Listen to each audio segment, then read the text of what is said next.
Study IQ IAS, अब तैयारी हुई affordable. Hello guys, welcome to study IQ। तो दोस्तों, today we are going to move towards the modern India of the history optional horizon series. तो talking of modern India, obviously अब ये trend तो आपको पता चल ही गया होगा कि what we are exactly trying to do. तो अभी तक हम लोगों ने एंशिएंट इंडिया की टॉपिक लिस्टिंग देख ली थी, अंडर आफ्टर मीडियल इंडिया की भी टॉपिक लिस्टिंग हम लोगों ने कवर अप कर ली थी। तो topic listing in the sense कि this are certain important topics that you shall be preparing for this year's mains. ऐसा नहीं कि यही टॉपिक में से सवाल आएंगे, obviously you have to basically be prepared with each and every topic that is present in our syllabus. But at the same time ये कुछ ऐसे इंपॉर्टेंट टॉपिक्स हैं which I have already explain to you कि ये लैक्यूनाज होते हैं हमारे preparation में। लैक्यूनाज मतलब हमको लगता है कि भाई ये वाला हमारा टॉपिक हो चुका है, बट वो कंप्लीट कॉम्प्रिहेंसिवली नहीं हुआ रहता है। एंड आफ्टर इसके साथ साथ I am also going to show you certain question that UPSC is asking. ये क्वेश्चन के ऊपर लेटर ऑन हम लोग 2 या 3 आंसर राइटिंग सेशन भी करेंगे। एक्चुअली मुझे 3 करने थे एंशिएंट एंड मिडिएवल में, बट 2 ही हो पाए। But obviously I am trying to cover up at least 3 answer writing session for modern India and modern world. तो let's go to this topic that is modern India. But modern India में जाने से पहले एक चीज़ यहाँ पे आपको थोड़ा सा समझना पड़ेगा कि when we talk about modern India, then modern India का जो हिस्ट्री ऑप्शनल का ट्रेंड है, बेसिकली पेपर 2 आता है मॉडर्न इंडिया में, तो उसमें हम लोग को एक चीज़ दिखाई देती है that first of all UPSC is focusing more and more upon 1707 to 1857 वाला पीरियड। तो ये वाला जो पीरियड है it is of primary focus of UPSC.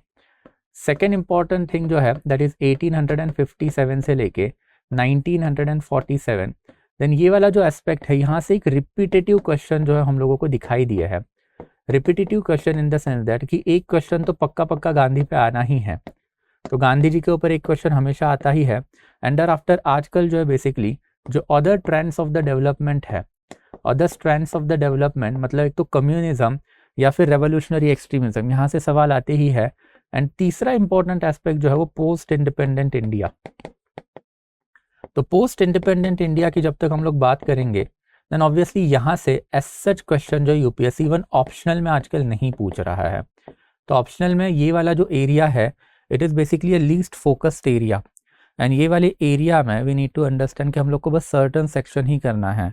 मैंने बहुत जगह पे ऑप्शनल के बच्चों को देखा है कि बेसिकली इंडिया आफ्टर गांधी करेंगे या फिर post independence India Bipin Chandra वाला बुक जो है वो करेंगे। बट अब वो इतना करने की ज़रूरत नहीं है यार। बस आपको क्या करना है, सर्टन इंपॉर्टेंट टॉपिक जो है टॉपिक लिस्टिंग मैं आपको आफ्टर द प्रीलिम्स रिजल्ट जो है दूंगा, बस उतने ही टॉपिक कवर अप कर लेना पोस्ट इंडिपेंडेंट इंडिया के लिए। ओके, और वो टॉपिक जो है I will be putting up on our Telegram channel, उतने टॉपिक कर लेना एंड ट्रस्ट मी उसी में से क्वेश्चन आने वाले हैं। यही 7-8 रिपीटेटिव टॉपिक होते हैं जहाँ से यूपीएससी बार बार पूछ रहा है। हार्डली 2 से 3 दिन का प्रिपरेशन लगता है। And that's why when we talk about modern India, आपका प्राइमरी एंड मैक्सिमम फोकस जो है ये एरिया में होना चाहिए। And when we talk about this particular area, then ये वाले एरिया में भी बच्चे हमेशा फंबल कर जाते हैं। बच्चों को लगता है कि यार मैं सिर्फ और सिर्फ शेखर बंदोपाध्याय कर लूँगा और मुझे मार्क्स आ जाएंगे। बट शेखर बंदोपाध्याय जो है ये बेसिकली एनालिटिकल बुक ज़्यादा है। तो that's I will suggest to you कि थोड़ा सा आप ये जो है that is S Chand publication जो है आपका ग्रोवर का बेसिकली ग्रोवर बुक जो है मॉडर्न इंडिया, वो एक बार कर लेना। वहाँ पे थोड़ा सा फैक्चुअल डाटा का क्लियरिटी एंड फिर वो वाला बुक जो है वहाँ पे 1857 का पोर्शन थोड़ा सा अच्छे से कवर्ड अप है। तो ग्रोवर वाला बुक बिल्कुल भी मिस आउट नहीं करना है। मैंने देखा भी रिसेंटली यूपीएससी का रिजल्ट भी आया, उसमें भी अगर आपने देखा होगा तो पेपर 1 में भी बच्चों को ठीक से मार्क्स नहीं आए एंड पेपर 2 में बच्चों को भी ठीक से मार्क्स नहीं आए हैं। मैंने paper 1 as well as paper 2 का एक elaborate discussion last year mains के बाद किया था। एंड एट दैट टाइम मैंने बताया भी था कि बच्चे कहाँ पे फंबल करने वाले हैं। तो आई हैड टोल्ड यू कि एंशिएंट इंडिया का पेपर दिखता उतना आसान नहीं है एंड एंशिएंट इंडिया हमेशा बच्चों को लेके डूबता ही है। वैसे मॉडर्न इंडिया भी जो है दिखता उतना आसान नहीं है। हमें लगता है कि भाई स्पेक्ट्रम करेंगे हो जाएगा, हमें लगता है कि भाई अगर प्लासी टू पार्टीशन करेंगे तो हो जाएगा, बट ग्रोवर करना पड़ेगा भाई। ग्रोवर के बिना मॉडर्न इंडिया कवर अप नहीं होगा, बिकॉज ये वाले एरिया से मैक्सिमम क्वेश्चन जो है यूपीएससी पूछता है। और ये वाला एरिया सिर्फ ऑप्शनल के लिए इंपॉर्टेंट है। यहाँ पे प्री से ज़्यादा सवाल नहीं आते, प्री से ज़्यादा यहाँ से सवाल आते हैं। दैट्स वाई फिर यूपीएससी यहाँ पे ऑप्शनल में ज़्यादा सवाल जो है ये एरिया से नहीं पूछता है। एंड जो पूछता है वो रिपीटेटिव नेचर के ही होते हैं। और ये वाला एरिया तो आजकल बहुत ज़्यादा निगलेक्टेड एरिया हो गया है, बिकॉज अभी कांग्रेस गवर्नमेंट का रूल है मैक्सिमम पीरियड में। एंड ऑब्वियसली अब बीजेपी गवर्नमेंट है तो that can be one of the reason कि जिसकी वजह से अब ये वाले एरिया पे ज़्यादा क्वेश्चन जो यूपीएससी नहीं आ रहे, प्री तो आते ही नहीं है, जीएस में भी यहाँ से ज़्यादा सवाल नहीं आ रहे और इवन ऑप्शनल में भी हमको सेम ही ट्रेंड दिखेगा कि यहाँ से जो है ज़्यादा सवाल यूपीएससी ने नहीं पूछे हैं। तो will go to the important topic and important topic के साथ साथ एक एक जो क्वेश्चन है PYQ प्रीवियस ईयर क्वेश्चन वो भी देख लेंगे ताकि आपको एक आइडिया आ जाएगी कि टॉपिक इंपॉर्टेंट क्यों है, यानी टॉपिक में से कौन से kind of questions we can expect. तो let's move to this exercise दोस्तों टुडे। ओके, तो लेट्स गो। सबसे पहले जो है is related to the conquest of Marathas.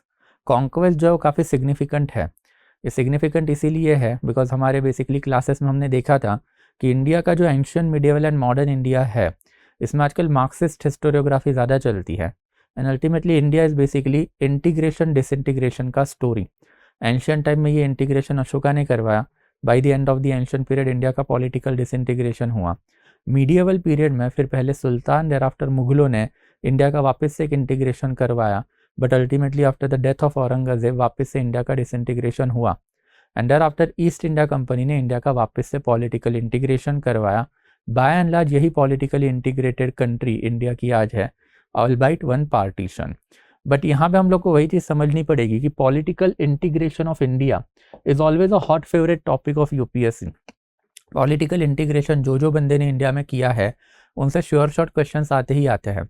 जैसे अशोका है, देर आफ्टर फिर औरंगजेब एंड हिज डिक्लाइन है and there after even east India company. And यहाँ पे यूपीएससी ने ऑप्शनल पे हमेशा मैक्सिमम फोकस किया है, तो ये प्रोसेस भी आपको समझनी पड़ेगी एंड यहाँ से आपको मैक्सिमम क्वेश्चन निकलते ये भी समझना पड़ेगा। तो ये वाले एरियाज थोड़े से डिटेल में आपको करने हैं। तो let's go one by one. सबसे पहले हम लोग को कॉन्क्वेस्ट ऑफ मराठास जो है उसके ऊपर फोकस करना है। मराठास पे सवाल जो है श्योर शॉट आएगा ही आएगा। एक तो मीडिएवल इंडिया में आएगा पेपर 1 में शिवाजी महाराज से रिलेटेड, या फिर आएगा मॉडर्न इंडिया में पेशवा से रिलेटेड, या फिर overall Maratha polity society economy या फिर कल्चर पे लेके। तो यहाँ पे यूपीएससी ने 2021 में 2 साल पहले एक सवाल पूछा था, individually Marathas were clever and brave, they lack corporate spirit so essential for the national independence. तो आपको इंडिविजुअली मराठास जो है उनकी बात करनी है, तो आपको ऑब्वियसली पहले शिवाजी के बारे में भी थोड़ा बहुत बताना पड़ेगा, देर आफ्टर फिर बालाजी विश्वनाथ के बारे में बताना पड़ेगा, फिर बाजीराव के बारे में बताना पड़ेगा and there after even Bajirao के बारे में बताना पड़ेगा। एंड अगर आपके पास थोड़ा सा स्पेस बचा है तो नाना फडणवीस के बारे में एंड महादजी सिंधिया के बारे में you can talk about. But ultimately they like corporate spirit. Corporate spirit मतलब मराठास में बेसिकली नॉन यूनिटी थी, यूनिटी जो है बेसिकली मराठास में हम लोग को दिखाई नहीं दी है। तो एक एक करके आपको बताना पड़ेगा कि कॉर्पोरेट स्पिरिट हम लोग को कहाँ पे नहीं दिखाई दिया है। तो बेसिकली संभाजी वर्सेस राजाराम, ये एक सिविल वॉर जो है मराठास में हुआ था after the death of Shivaji Maharaj. Thereafter second important feud जो हम लोग को दिखा है पेशवा वर्सेस मराठा, एंड मराठा के फिर जो सरदार है that is Gaikwad, Bhosale, Scindia and Holkar, इनका और पेशवा का फ्यूड जो वो भी आपको बताना पड़ेगा। एंड देर आफ्टर तीसरा इंपॉर्टेंट एस्पेक्ट जो है विथ इन पेशवा जो है वो एक फ्यूड हुआ था।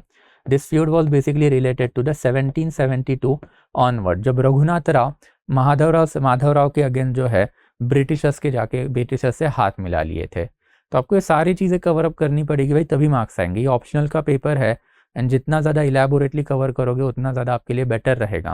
आई एम क्वाइट श्योर कि मेजॉरिटी ऑफ द बच्चे जो है यहाँ पे सिर्फ और सिर्फ यही वाला सिविल वॉर लिख के आएंगे, 1772 के ऑनवर्ड हुआ है वो वाला। बट ऑब्वियसली काफ़ी बड़ा क्वेश्चन है एंड फिर ये सारी चीज़ें जो आपको एक एक लाइन में सम अप करनी है, जैसे अपनी 4-5 सरदार के बारे में बता दिया एंड कॉर्पोरेट स्पिरिट नहीं है वो भी 4-5 लाइन में आपने बता दिया, बिकॉज 1.5 पेज मिलेगा, 10 मार्कर का क्वेश्चन है। But content is important, approach is important. यही कंटेंट एंड अप्रोच जो है ये मैंने अभी आपको बता दिया कि क्या क्या आपके आंसर में लिखना चाहिए। कंटेंट हमेशा याद रखो प्रॉब्लम नहीं होता है, अप्रोच प्रॉब्लम होता है। एंड अगर आपको समझ में ही नहीं आया कि लिखना क्या है तो गड़बड़ है। यहाँ पे पूरे मराठास के बारे में पूछा है एंड देयर आफ्टर यहाँ पे आपको इंडिविजुअल सरदार एंड देयर आफ्टर फिर इनकी फ्यूड इनके बारे में पूछा है।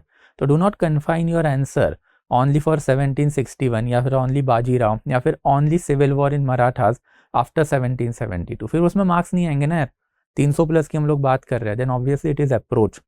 इवन अभी जो मेंस हुआ था उसके बाद बहुत सारे बच्चों ने मुझे फ़ोन करके वही पूछा था कि सर मतलब आंसर तो बढ़िया लिखे बट समझ नहीं आ रहा है प्रॉब्लम कहाँ पर है। प्रॉब्लम बेटा अप्रोच में होता है। अगर ऐसे वाले जो डाटा आप नहीं डाल पाओ ना आंसर में तो गड़बड़ वाली बात जो होगी। वैसे ही सेकेंड इंपॉर्टेंट जो है is related to the conquest of Bengal. Now conquest of Bengal की बात करें देन अगेन यहाँ से भी मैक्सिमम टाइम जो है सवाल फंसते हैं। After all process of integration of India under British East India Company started from Bengal itself. अगर प्लासी नहीं होता, अगर बक्सार नहीं होता, तो ईस्ट इंडिया कंपनी इंडिया में नहीं होती एंड इंडिया के ऊपर फ्रेंच का रूल हो जाता, बिकॉज ड्यूप्लिक्स की पॉलिसीज वर वर्केबल। तो Plassey is important, Berkshire is important. UPSC घुमा फिरा के यहाँ पे सवाल पूछेगी, तो सिर्फ प्लासी, सिर्फ बक्सार, या फिर मीर जाफर, या फिर मीर कासिम, या फिर overall impact of all this saga. बार बार सवाल आते हैं।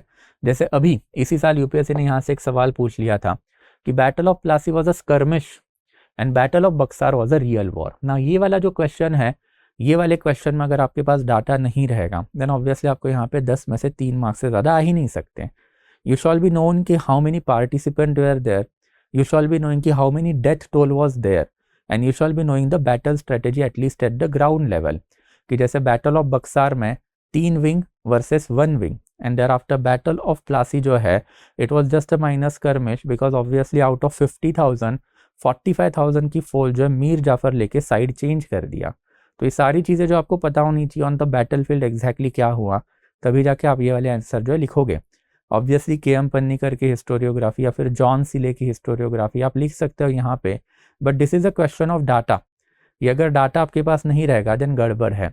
और हमने हमारे ऑप्शनल के कोर्सेज में देखा भी था कि battle strategies and after battle data is always important, ताकि ऐसे जो सवाल आते हैं कि भाई ऑल बैटल पानीपत में हुए, या फिर ये बैटल है या फिर स्कर्मिश है, या फिर सिग्निफिकेंस ऑफ XYZ बैटल क्या है, इंडियंस क्यों हारे, राजपूत क्यों हारे, तो बैटल स्ट्रेटेजीज में आपको कोई ना कोई तो डाटा लगेगा, उसके बिना वो आंसर जो है कंप्लीट हो ही नहीं पाएगा। तो this is something for you कि जो डाटा है वो लगेगा। ये क्वेश्चन तो मैं डिस्कस करूंगा जब हमारे आंसर राइटिंग होंगे तब, बिकॉज वो डाटा काफ़ी क्रूशल है। I will be telling you कि एग्जैक्ट अप्रोच जो है ये ऐसे क्वेश्चंस का कैसे होने वाला है।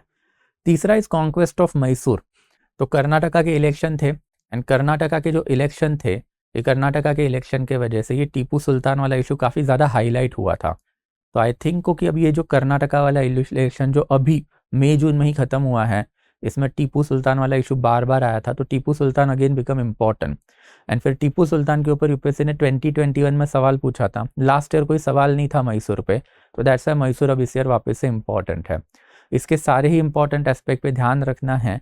हैदर अली टीपू सुल्तान दोनों के administrative military measures and there after दोनों के बैटल, ये आपको तीनों चीज़ें जो है इलेबोरेटली करनी पड़ेगी। तो एक क्वेश्चन यहाँ पे था कि Sultan had little success in setting forth a course of change significantly different from general experience of 18th century crisis of Indian politics and society where public life tended over and over to be a system of plundering।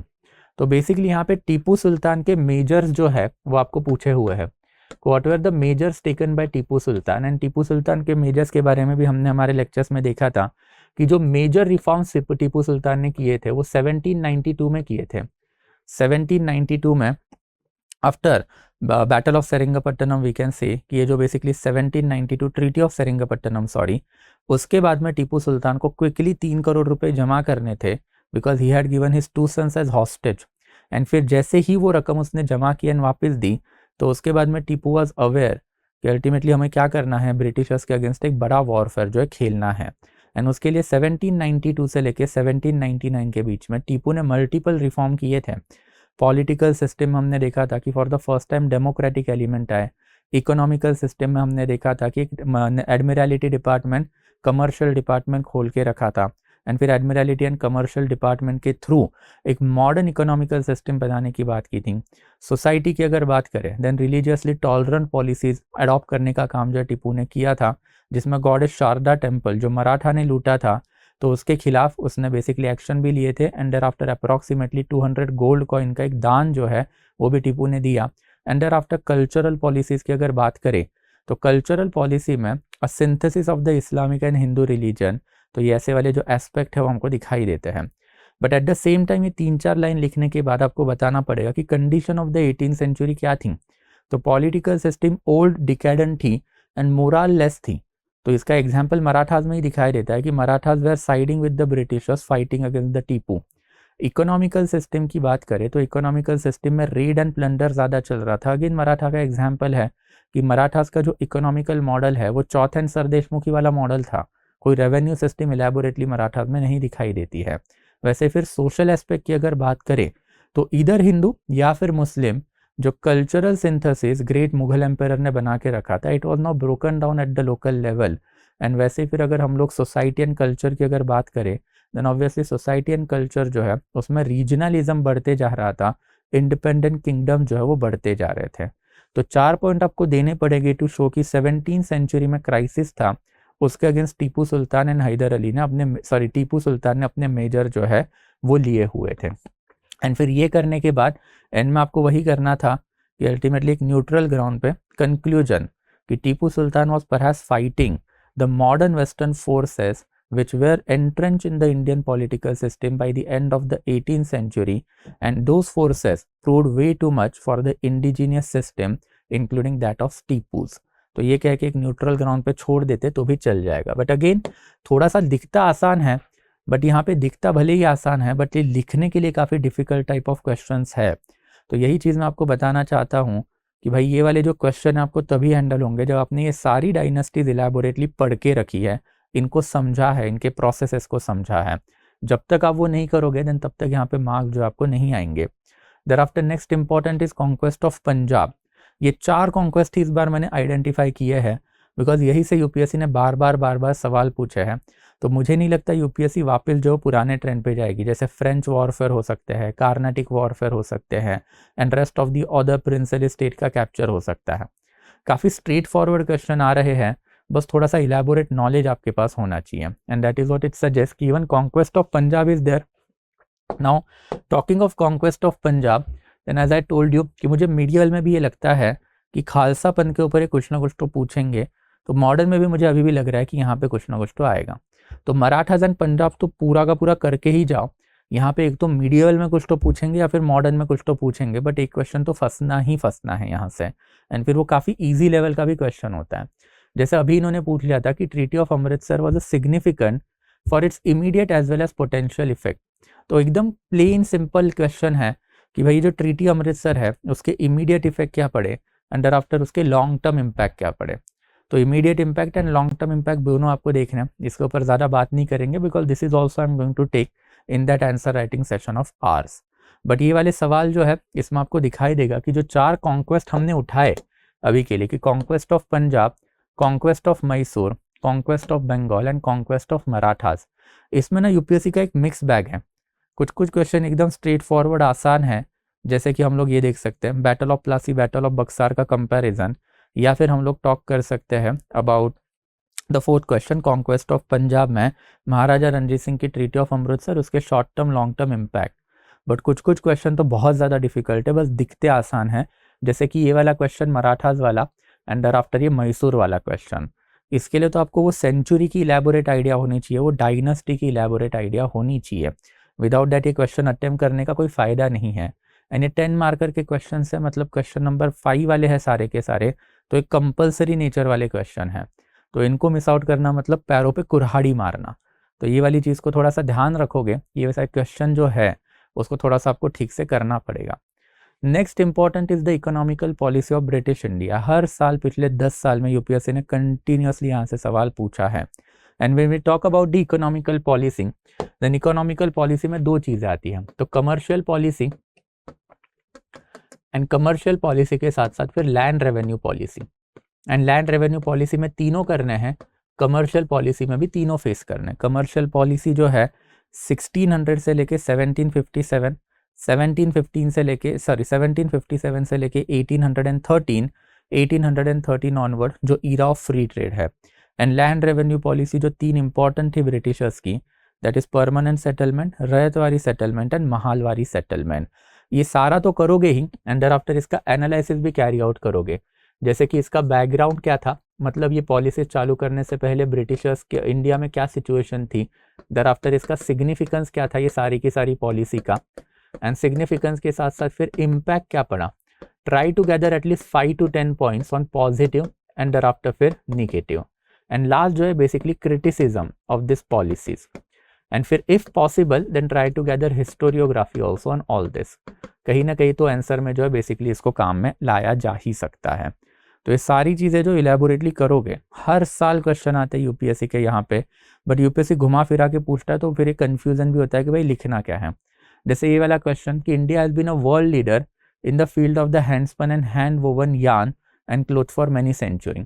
तो ये 20 mark का question है and I am quite sure इसके ऊपर जो है आधे से ज़्यादा बच्चों के पास डाटा ही नहीं होता है कि हैंडस्पन या फिर हैंड वोवन यार्न इंडस्ट्री है, इसकी एग्जैक्ट कंडीशन कैसी थी। एंड जबकि ये इंपॉर्टेंट है, India was known for its textile and यही टेक्सटाइल तो ब्रिटिशर्स ने अपनी कमर्शियल पॉलिसी से सिस्टमैटिकली एनहाइलेट कर दिया। तो ये handspun and hand woven industry का डाटा जो आपको पहले यहाँ पे बताना पड़ेगा आंसर में, इसके बिना वो 20 में से 10+ मार्क्स के ऊपर आप जा ही नहीं सकते। Many nationalist and Marxist critic consider that British domination deliberately shattered the traditional and world famous handicraft of India. अब कमेंट, तो आपको यहाँ पे बेसिकली हिस्टोरियोग्राफी भी पता होनी चाहिए। एज आई टोल्ड यू कि इसकी हिस्टोरियोग्राफी जो है वो आपको थोड़ी सी आइडिया होनी चाहिए। तो हिस्टोरियोग्राफी मतलब Marxist and nationalist school of historiographer है, उनका इसके ऊपर क्या कहना है एंड फिर इनका इसके ऊपर क्या कहना है वो तो आपको लिखना पड़ेगा। And there after you need to carry out comparative analysis कि सही में ब्रिटिशर्स ने इंडिया की handspun hand woven industry deteriorate या फिर डिस्ट्रॉय की थी या नहीं की थी। तो ये 3 एलिमेंट बन गए इसके कि पहले ये डाटा दो, फिर हिस्टोरियोग्राफी दो एंड देयर आफ्टर उसका एनालिसिस करो। तो ये तीनों चीज़ें जो है आपको पता होनी चाहिए। तो इसके लिए मैंने आपको बताया कि डाटा जो है उसके ऊपर थोड़ा सा ध्यान देना पड़ेगा। एंड डाटा आपको ज़्यादा कहाँ पे मिलेगा, देन ऑब्वियसली आपको मिलेगा BL ग्रोवर में। तो ग्रोवर वाला बुक यार एकदम रिकमेंडेड बुक है for the modern India as far as this thing is concern, that is modern India is concern. But अगर आप ऑप्शनल के पेड बैचेस में, तो हमने तो ये सारी चीज़ें इलेबोरेटली डिस्कस करके ही रखी है। And data is something that also we have already discuss कि इंडिया की जो कंडीशन थी वो कैसी थी एंड फिर इंडिया की कंडीशन में एक पोटेंशियल था to become a capitalist country. ये कैपिटलिस्ट कंट्री बनने का जो पोटेंशियल था उसमें different industries and there after different industries का जो डाटा है that we have already discuss. तो ये चीज़ और ये चीज़, ये तीनों एलिमेंट जो है वो आपको आपके आंसर में रखने पड़ेंगे। एंड फोकस ऐसा ही होना चाहिए कि commercial policy, land revenue policy and there after उसका ये सारा डाटा जो है वो थोड़ा सा आपको जमा करना पड़ेगा ऑन योर ओन, बिकॉज ये जब तक नहीं करोगे तब तक यहाँ से आने वाला जो क्वेश्चन है उसको हैंडल करना आपके लिए थोड़ा सा मुश्किल जाएगा। देयर आफ्टर फिर ट्राइबल एंड पीसन मूवमेंट, यहाँ पे मैक्सिमम क्वेश्चन 10 मार्कर वाले फंसते हैं। रंगपुर ढींग, देयर आफ्टर फिर संथाल, ये दोनों इंपॉर्टेंट टॉपिक है यूपीएससी के पर्सपेक्टिव से। एंड फिर ये दोनों के साथ साथ जो है बाकी के मूवमेंट भी करके रखना। ये मूवमेंट का भी अगेन सेम एनालिसिस आपको कैरी आउट करना है। सबसे पहले significance, thereafter impact, positive, negative and criticism, historiography. ये 4 चीज़ों के ऊपर थोड़ा सा फोकस रखोगे बिकॉज फैक्चुअल डाटा हर एक यूपीएससी के बच्चे का यहाँ पे अच्छा होता है। आपने प्रीलिम्स दी है मतलब आपने वाले टॉपिक रट लिए हैं पूरे के पूरे, तो आपको हर एक इंडिविजुअल जो मूवमेंट है वो तो पता है कि पीसन मूवमेंट क्या हुई एंड ट्राइबल मूवमेंट क्या हुई। But what is more important is basically this only कि ये जो 4 एस्पेक्ट जो मैंने आपको बताया वो। एंड इसमें एक और जरा चीज़ थोड़ा सा ध्यान रखना है, that is related to the peasant movement. Peasant movement जो है वो बेसिकली 1857 से लेके 1920 की कैसी थी वर्सेस 1920 से लेके 1947 की कैसी थी। तो एक कंपैरिजन भी थोड़ा सा आपको करना पड़ेगा कि pre Gandhian peasant movement versus Gandhian peasant movement. तो ये वाला एस्पेक्ट है, इसके ऊपर भी थोड़ा सा ध्यान रखोगे। फैक्चुअल डाटा गैदर करने की कोशिश करो कि प्री गांधीयन फेज में कौन से मूवमेंट हुए थे पीजेंट में एंड पोस्ट गांधीयन फेज में कौन से मूवमेंट हुए।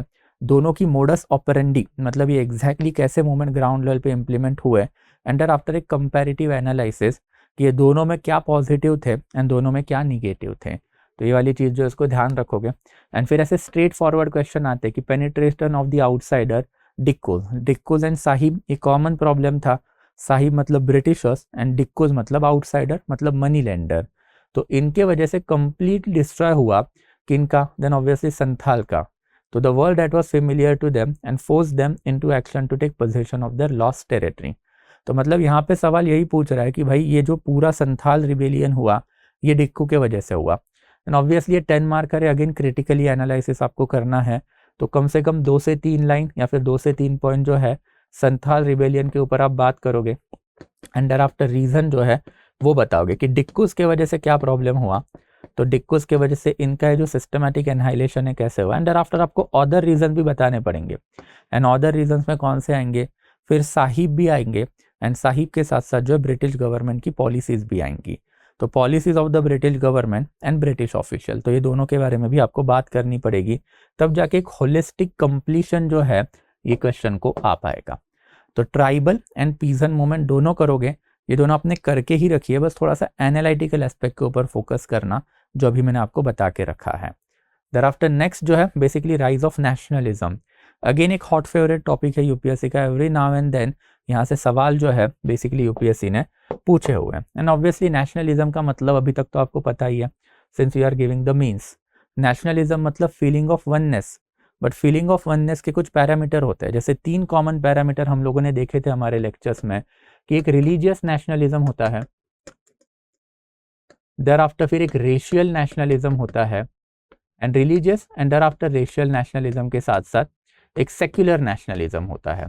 तो ये तीनों ट्रेंड के बारे में जो है बेसिकली आपको बात करनी पड़ेगी कि ways in which nationalism manifested itself in India during the colonial rule. Religious nationalism में हम लोगों को इलैबोरेटली पता है कि हिंदू नेशनलिज्म बेसिकली चल रहा था विश्व हिंदू परिषद या फिर हिंदू महासभा। इस्लामिक नेशनलिज्म चल रहा था मुस्लिम लीग के through, and even you can talk about खिलाफत कमिटी अली ब्रदर्स की। Under after even Sikh nationalism जो है हम लोग को दिखा है अंडर मास्टर तारा सिंह। इसके अलावा हम लोग को रेशियल नेशनलिज्म भी दिखाई देता है। Racial nationalism in the sense that कि अल्टीमेटली जो सारी नेशनल मूवमेंट जो है वो बाय एंड लार्ज जो है मेनलैंड इंडिया के ऊपर ही सिचुएटेड थी, तो मेनलैंड इंडियंस जो है वही इसमें ज़्यादा पार्टिसिपेट कर रहे थे, एंड दैट्स एक रेशियल नेशनलिज्म भी हम लोग को दिखाई दिया है।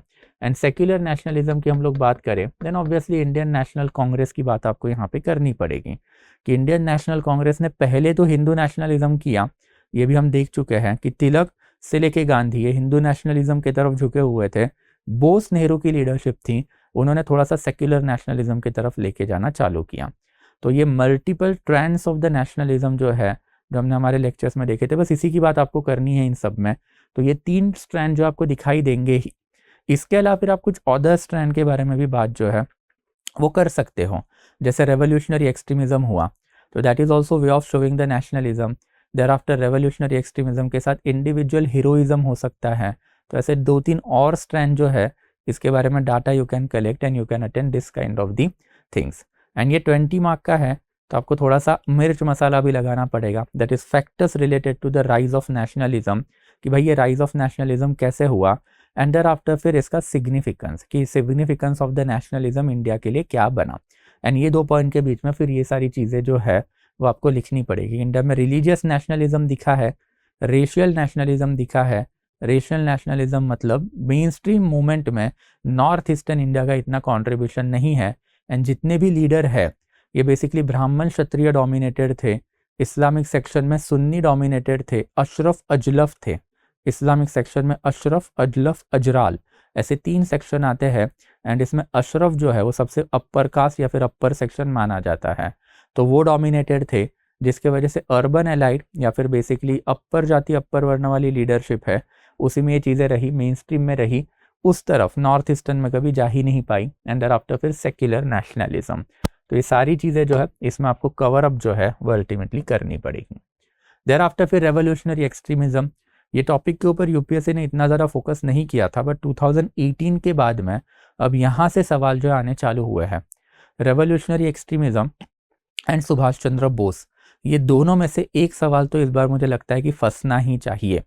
तो रेवोल्यूशनरी एक्सट्रीमिज्म के फेज 1 फेज 2 के इंपॉर्टेंट मोमेंट, देयर आफ्टर ये फेज 1 एंड फेज 2 के जो मोमेंट है उसका एनालिसिस, जैसे इनकी मोडस ऑपरेंडी क्या थी, देयर आफ्टर इसका impact positive negative, thereafter इनके सिग्निफिकेंस, एंड देयर आफ्टर इनके क्रिटिसिज्म। तो ये सारी चीज़ें जो आपको पता होनी चाहिए। तो analyse how revolutionary thought people self confidence and widen the social base of the freedom movement. तो मतलब यहाँ पे आपको वही बताना है कि रेवोल्यूशनरी जो है उन्होंने सेल्फ कॉन्फिडेंस लोगों का कैसे बढ़ाया। तो इसमें बेसिकली आपको वही लिखना है कि इनकी मोडस ऑपरेंडी क्या है।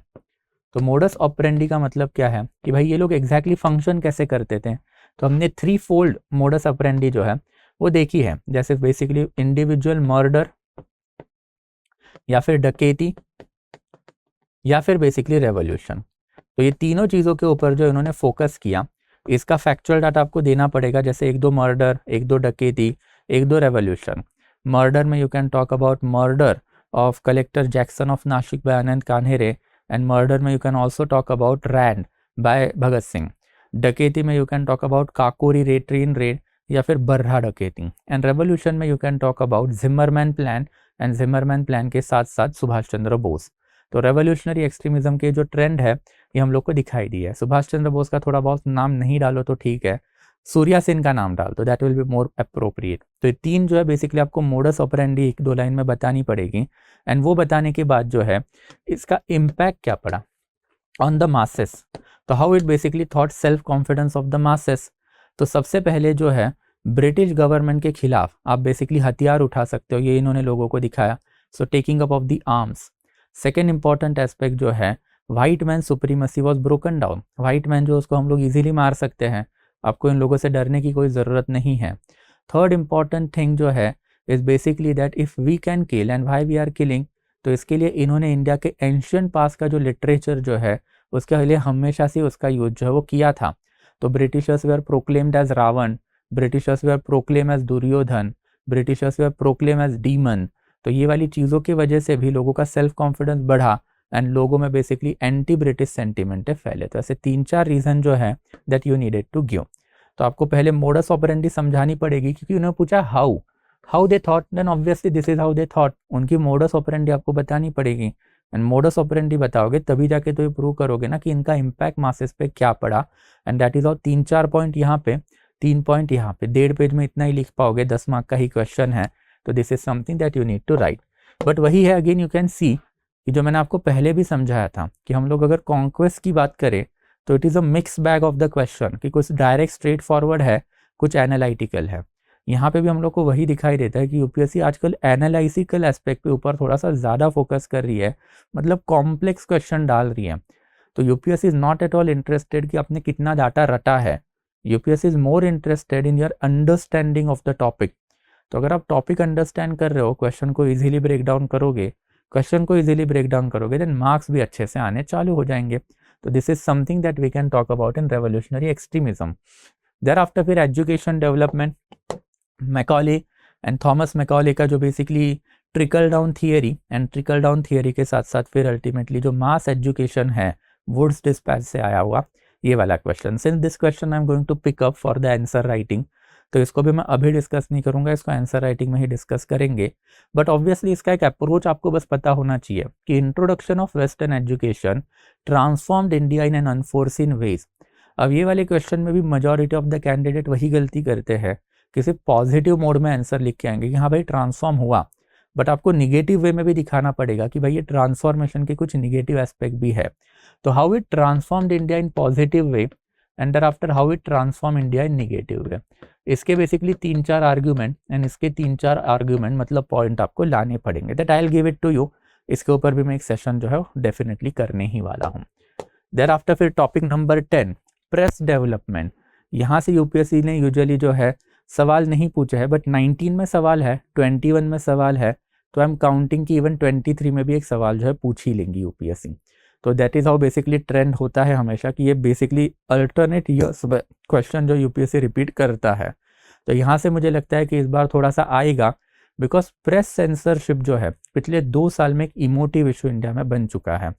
1921 ऑनवर्ड जो है हमने देखा है बहुत सारे प्रेस रिलेटेड डेवलपमेंट इंडिया में हुए हैं, specifically Adani buying NDTV, and there after press censorship की अगर बातें हो, गवर्नमेंट क्रिटिसाइजिंग प्रेस एक्सेट्रा। तो दैट्स वाई मुझे लगता है कि ये टॉपिक इस साल थोड़ा इंपॉर्टेंट है, and considering it is an election year, तो अगले 2-3 महीने में गवर्नमेंट कंट्रोल ओवर मीडिया बार बार यूज़ में आता ही रहेगा।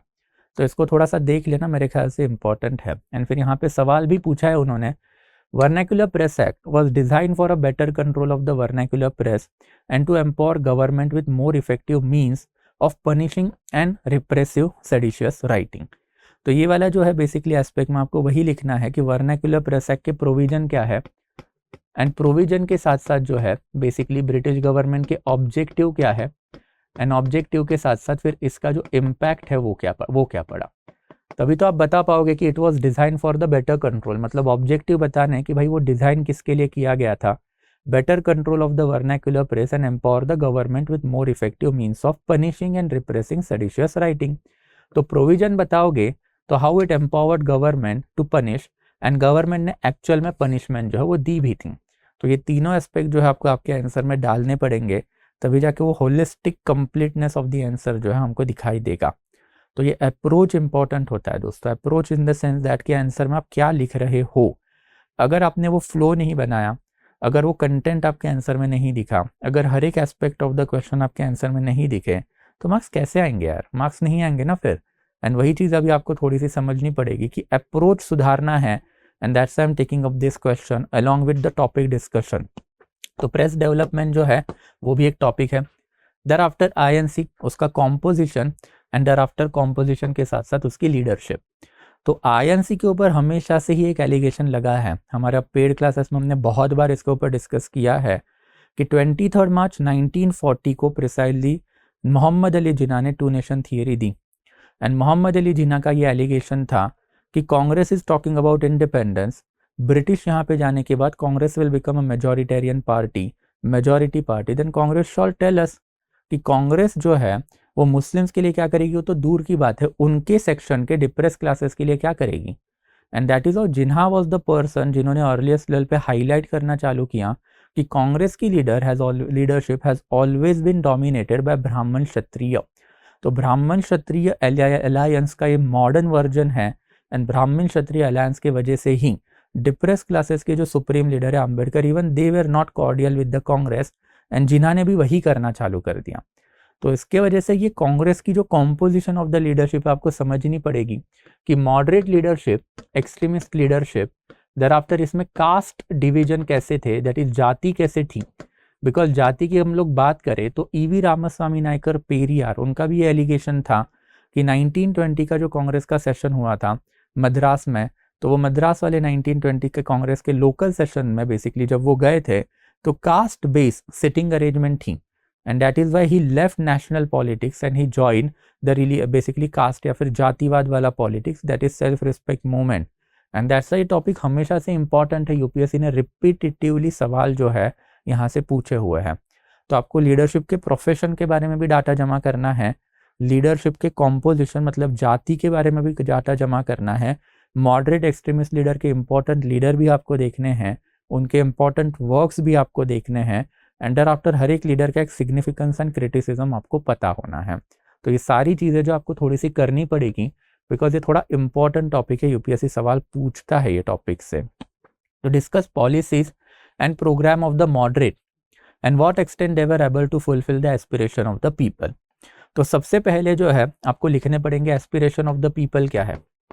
पीपल्स एस्पिरेशन आपको पता होने चाहिए, जो 101% आई एम श्योर किसी को पता ही नहीं होता है।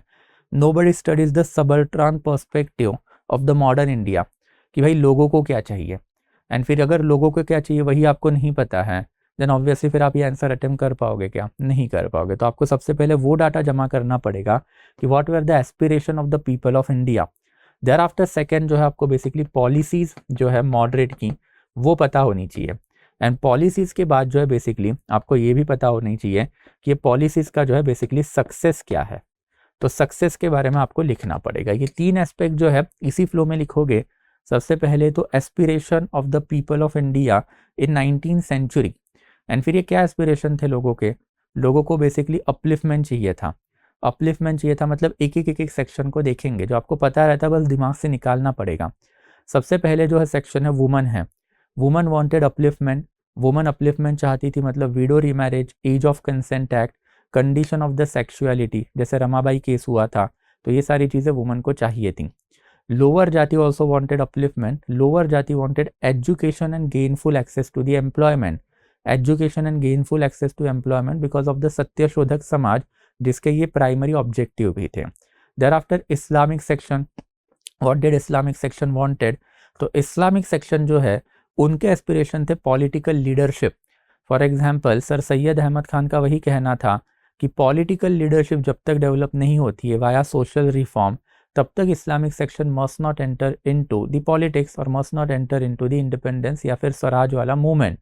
There after next important section जो है अदर माइनॉरिटीज जो है they wanted basically to have certain voice in the national politics, जिसके वजह से कांग्रेस ने डिफरेंट एरिया में अपने सेशन भी लिए एंड डिफरेंट सेक्शन को लीडरशिप भी दी। मतलब कोई भी सेशन का जो प्रेसिडेंट है वो होना चाहिए कौन, बाहरी आदमी।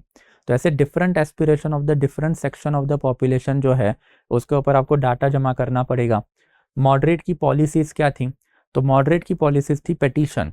तो पेटिशन करेंगे एंड पेटिशन करने के बाद जो है वाया निगोशिएशन ब्रिटिशर्स के ऊपर जो है हम क्या करेंगे, प्रेशर करेंगे। निगोशिएशन के दो विंग थे, एक Indian wing and there after एक लंदन वाला विंग।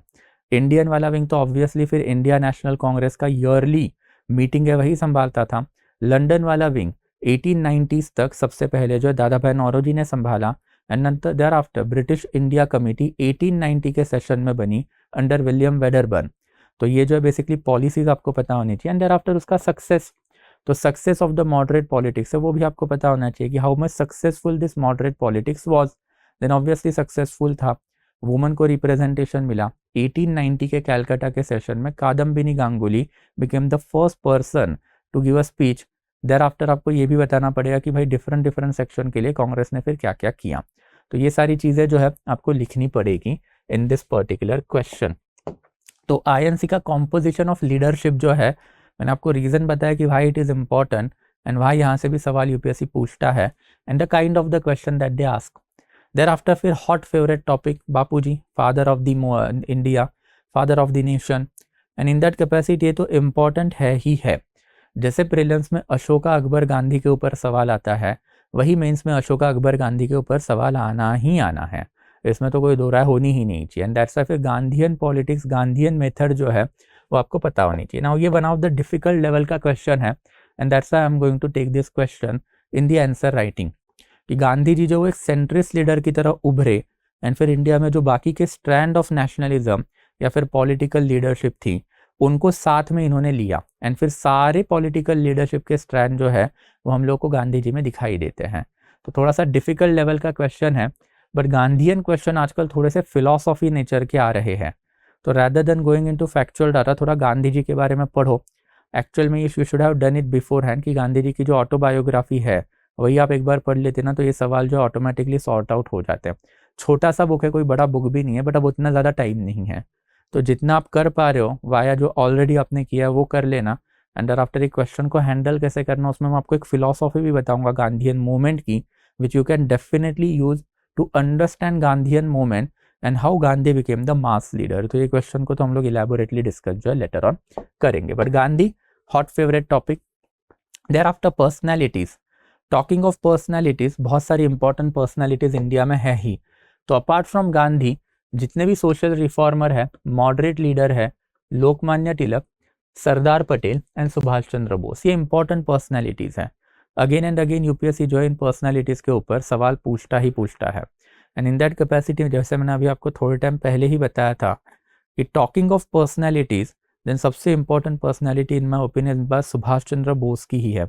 रिसेंटली सुभाष चंद्र बोस का स्टैचू इनॉग्रेट हो चुका है एंड आफ्टर सुभाष चंद्र बोस के ऊपर पिछले 1-1.5 साल में बहुत सारी चीज़ें जो आ चुकी हैं।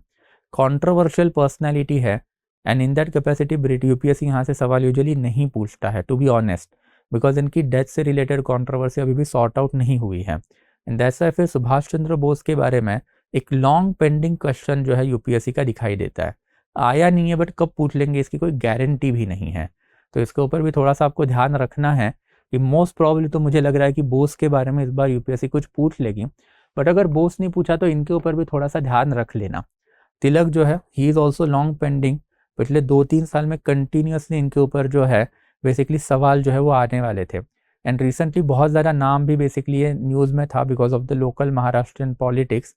और पूना में जो बाईपोल हुआ है, बाय असेंबली हुई, तब से बेसिकली ये जो तिलक वाला जो नाम है थोड़ा सा आया है न्यूज़ में, तो ध्यान में रखना। बट इन एनी केस यहाँ पे यूपीएससी ने सवाल सरदार पटेल के ऊपर बहुत बार पूछ लिया। घुमा फिरा के सेम ही क्वेश्चन है कि इंटीग्रेशन ऑफ इंडिया कैसे हुआ। ये इंटीग्रेशन वैसे भी यूपीएससी का एक हॉट फेवरेट टॉपिक है पोस्ट इंडिपेंडेंट इंडिया में, तो एक नॉर्मल सा सवाल जो है यूपीएससी ने यहाँ पे पूछ लिया था।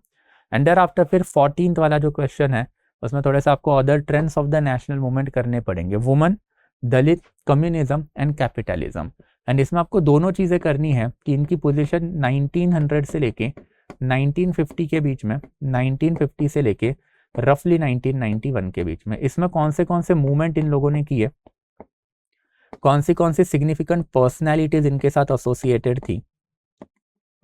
देयर आफ्टर ये जो सिग्निफिकेंट मूवमेंट एंड पर्सनैलिटीज है, इसका क्रिटिसिज्म, इसका इम्पैक्ट एंड देयर आफ्टर इसका सिग्निफिकेंस, पॉइंट जमा करने पड़ेंगे आपको।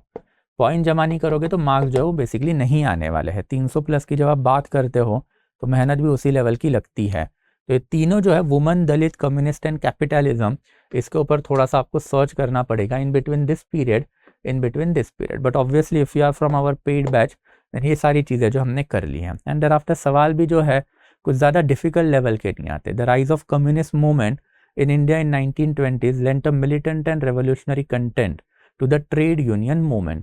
तो ट्रेड यूनियन मूवमेंट जो इंडिया में लेफ्टिस्ट मूवमेंट ही मानी जाती है, तो कम्युनिज्म की आपको बेसिकली कंटेंट मतलब फिलॉसफी इस क्वेश्चन में थोड़ी सी बतानी है कि कम्युनिज्म कैसे फंक्शन करता है। एंड कम्युनिज्म के तीनों ट्रेंड्स आपको पता होने चाहिए कि communism Marxism, communism Leninism, communism Maoism क्या है। एंड देयर आफ्टर उसके साथ साथ उसका association with All India Trade Union Congress, तो AITUC एंड AITUC का थोड़ा बहुत पॉलिटिक्स। देयर आफ्टर फिर नेक्स्ट क्वेश्चन जो है, discuss the changing nature of Dalit assertion in India in 20th century. तो this is something that I told you कि 1900 से लेके 1950 में दलित मूवमेंट कैसी थी, 1950 से लेके 1991 में दलित मूवमेंट कैसी थी। तो वो चेंजिंग नेचर जो आपको पता होना चाहिए कि दलित मूवमेंट पहले किसके लिए फाइट करती थी एंड लेटर ऑन किसके लिए फाइट कर रही है। तो ये सारी चीज़ें जो UPSC ने पूछी ही है। एंड देयर आफ्टर अगर हम लोग पोस्ट इंडिपेंडेंट इंडिया की भी बात करें तो apart from integration of India, एक हॉट फेवरेट टॉपिक है UPSC का, इधर चाइना या फिर पाकिस्तान। तो integration of the princely state, there after फिर चाइना एंड पाकिस्तान, ये तीन एस्पेक्ट आपको कवर करने ही हैं। और ये तीनों में जो है सबसे इंपॉर्टेंट चीज़ जो है चाइना ही है। रिपीटेटिव सवाल जो चाइना ने पूछे हैं कि in the light of contention over McMahon line, अब रिसेंटली ऑब्वियसली मैकमोहन लाइन के ऊपर बहुत सारे झगड़े हुए, तो in the light of that contention India China के रिलेशन 1950s एंड 60s में डेवलप कैसे हुआ वो बताओ। एंड फिर ये बताने के लिए ऑब्वियसली आपको एक कंटेम्प्रेरी डेवलपमेंट जो है 1960s में 62 से लेके 69 के बीच में डेवलपमेंट कैसे हुए, तो पहले माओ जेडोंग के अंदर एंड माओ जेडोंग के साथ साथ झाओ एनलाई के साथ, तो ये रिलेशन जो है कैसे डेवलप्ड हुए वो आपको थोड़े से पता होने चाहिए। तो 50s एंड 60s के डेवलपमेंट जो है ये इन्होंने पूछे हुए हैं। तो this sums up the 15 important topic. And ये टॉपिक के ऊपर थोड़ा सा ध्यान रखना बिकॉज ये रिपीटेटिव है। Talking of modern India and modern world, ये बहुत ज़्यादा जो है क्या होता है, एक बेसिकली गेस वर्क के ऊपर ना, यू कैन क्लियरली गेस कि कौन सा टॉपिक आने वाला है कौन सा नहीं आने वाला है। As I told you before, I have scored myself 300+ in history optional. तो सारे टॉपिक में मेरे टाइम पे तो इलेबोरेटली करके ही जाता था। एक प्रीवियस 5 ईयर का एनालिसिस तो आपके दिमाग में हमेशा पक्का होना चाहिए कि किस टाइप के क्वेश्चन आए हैं, अप्रोच क्या होना चाहिए, कहाँ से आप बेसिकली निगेटिव पॉइंट जो वो जमा कर सकते हो, कहाँ से पॉजिटिव पॉइंट जमा कर सकते हो। तो ये सारी चीज़ें जो है प्रीवियस 5 ईयर के एनालिसिस पे आएगी। तो वो मैंने कर लिया है, दैट्स वाई ये लिस्ट में लेके आया हूँ। And again I am reiterating that thing कि दिस इज़ नॉट समथिंग कि यहीं से क्वेश्चन आएंगे, this is something that is lacuna. Lacuna मतलब ये वाले एरिया में आप फोकस नहीं करते हो व्हाइल योर प्रिपरेशन। तो आपने जो अभी पढ़ा है, since you will be giving मीज दिस टाइम, तो अभी जो आपने पढ़ा है उसके ऊपर आपको ये सारी चीज़ें जो है क्या करनी है, एडिशन करनी है। एंड जब एडिशन करोगे तभी जाके ऑब्वियसली आपको जो है 250 से 280, 280 से 310 के जो मार्क्स है वो आएंगे। ये सारी चीज़ें मैंने मेरे टाइम पे की थी, तो दैट्स वाई यार वो 300+ आए। वो मेहनत होती है जो आपको आपके लेवल पे थोड़ी बहुत तो करनी पड़ेगी। एंड टॉकिंग ऑफ द मेहनत, then ultimately we are launching the new batch of the history optional foundation course. अब इसके ऊपर बहुत बार वही बोला है, तो वही कैसेट है यार वापस वाली, राइट। तो यही है कि मतलब फाउंडेशन है, तो फाउंडेशन में हम लोग basically 35 to 40 lecture ancient, medieval, modern India and modern world जो है उसके कवर करेंगे। एंड फिर इसके साथ साथ 3 टाइप का मटेरियल, क्रक्स मटेरियल जो काफ़ी कॉम्प्रिहेंसिव होता है। अब मेरा जो एनालिसिस जो मैंने आपको बताया उसी के बेसिस पे मेरा सारा क्रक्स मटेरियल बना हुआ है। तो क्रक्स मटेरियल, उसके साथ साथ पूरा का पूरा हैंड रिटन नोट जो मेरे गाइडेंस के अंडर बने हुए हैं, ताकि आपके जो मेंस होगा एक्चुअली उस टाइम पे जो जीएस एंड जीएस के साथ साथ आपका ये है that is your this thing that is optional का पेपर, इसके बीच में 5 दिन की छुट्टी होती है। ये 5 दिन में आप पूरा ऑप्शनल रिवाइज कर पाओगे वो हैंड रिटन नोट से। शॉर्ट क्रिस्प नोट्स हैं जो मेरे गाइडेंस के अंडर ही बने हुए हैं। एंड देयर आफ्टर फिर पीपीटी का एक्सेस है वो भी आपको मिलेगा। एंड पीपीटी जो है आपने कभी मेरे open session ancient India medial India के देखे भी होंगे, तो उसमें मैंने इलैबोरेटली जो है बताया हुआ है कि पीपीटी का फ़ायदा कैसे होता है। अगर नहीं देखे तो कभी लेक्चर देख लेना, यू विल रियलाइज़ कि फ़ायदा जो है पीपीटी का होता ही होता है। तो ये सारी चीज़ों का एक्सेस तो आपको मिलेगा, लेक्चर मिलेंगे, मेरा पर्सनल गाइडेंस मिलेगा, पीवाईक्यू का discussion I am going to cover in the foundation course, PYQ का मटेरियल जो वो भी आपको मिलेगा, सारे पीवाईक्यू के जो है मॉडल आंसर जो है I am going to provide it to you. And apart from that जो इसके अलावा जो सेकेंड पिलर जो रहेगा ये कोर्स का, that is related to the test series. तो टेस्ट सीरीज जो है वो हमारी रहेगी कितने पेपर की, 12 पेपर की, जिसमें से 8 सेक्शनल एंड 4 फुल लेंथ रहेंगे। एंड फिर ये 12 टेस्ट जो है उसके सारे टेस्ट का जो डिस्कशन है I am going to take by myself. And test discussion के साथ साथ जो मॉडल आंसर है along with ideal approach box, ideal approach box आपने देखे भी होंगे हमारे आंसर राइटिंग में, which will help you in deconstructing that question. यार वो क्वेश्चन में लिखना क्या है वो इंपॉर्टेंट होता है। ट्रस्ट में जब आप मेंस लिखने बैठोगे ना, आपके पास कंटेंट बहुत है दोस्तों। नेवर बेसिकली डी एस्टिमेट यूर सेल्फ कि मेरे को कुछ नहीं आता। आपने प्री क्रैक की है, आप मेंस के लिए 3 महीना पढ़े हो तो कंटेंट रहता है। द प्रॉब्लम इज अप्रोच, क्या लिखना है वही नहीं पता। तो इसके लिए वो आइडियल अप्रोच बॉक्स आपको हेल्प करेगा। And I am going to provide it to you for each and every question. तो काफ़ी कॉम्प्रिहेंसिव टेस्ट सीरीज होने वाली है हमारी। एंड फिर ये सारी चीज़ें जो है आपको मिलेंगे सिर्फ 15,999 if you use my code. And obviously if you are interested only in test series, then same test series जो है you will be getting access to at 5,999 12 test content के साथ एंड आफ्टर डिस्कशन के साथ। तो ये सारी चीज़ें जो है आपको मिल जाएगी at a very affordable rate if you use my code SN Live। बस इसमें थोड़ा सा चेंजेस है कि ये 18 जून के जगह मैं 20 जून को चालू करने वाला हूँ। तो 2 दिन का थोड़ा सा मैंने पोस्टपोन करके रखा है बिकॉज शादी है मेरी थोड़ी बीच में, तो थोड़ा सा इशू उसके वजह से है, राइट। तो दिस इज समथिंग, इसको थोड़ा सा ध्यान में रखोगे। And that sums up then today's session. आज का सेशन जो है उसमें बस यही है कि मॉडर्न इंडिया के जो इंपॉर्टेंट टॉपिक जो है वो हम लोग को कवर करने थे and we have done it elaborately. And I hope it is quite clear again, ये टॉपिक जो है ये इंपॉर्टेंट है बिकॉज ये लैक्यूनाज है। ये लैक्यूनाज आपको फुलफिल करने हैं इन योर प्रिपरेशन। तो इसका मतलब ये नहीं कि सिर्फ आप यही करोगे बाकी कुछ नहीं करोगे, बाकी भी करोगे उसके साथ ये करोगे, तभी जाके वो 300 प्लस आने वाले हैं। My primary purpose was to show you that negatives और the lacunas in your preparation. And I hope कि आप में से बहुत सारे बच्चे जो है इससे अपने आप को आइडेंटिफाई भी करेंगे if you are from the history optional. अगर आप नहीं कर पा रहे हो then obviously are in a very good position, मतलब आपको ये सारी चीज़ें पता है। And trust me in that case आपको 280 प्लस मार्क जो है आने ही आने वाले हैं। तो मेहनत कर लेना यार, मेहनत करने पे 300 प्लस हिस्ट्री ऑप्शनल में आ ही जाएंगे। तो that will be it from my side guys. Again जाते जाते you will be getting access to this PPT on this Telegram channel of ours and today will stop over here. तो एक 2 session जो है I am going to conduct on answer writing, तो अब तब मिलेंगे। Thank you so much guys, I will be stopping the session now. Thank you so much. Study IQ IAS, अब तैयारी हुई अफोर्डेबल।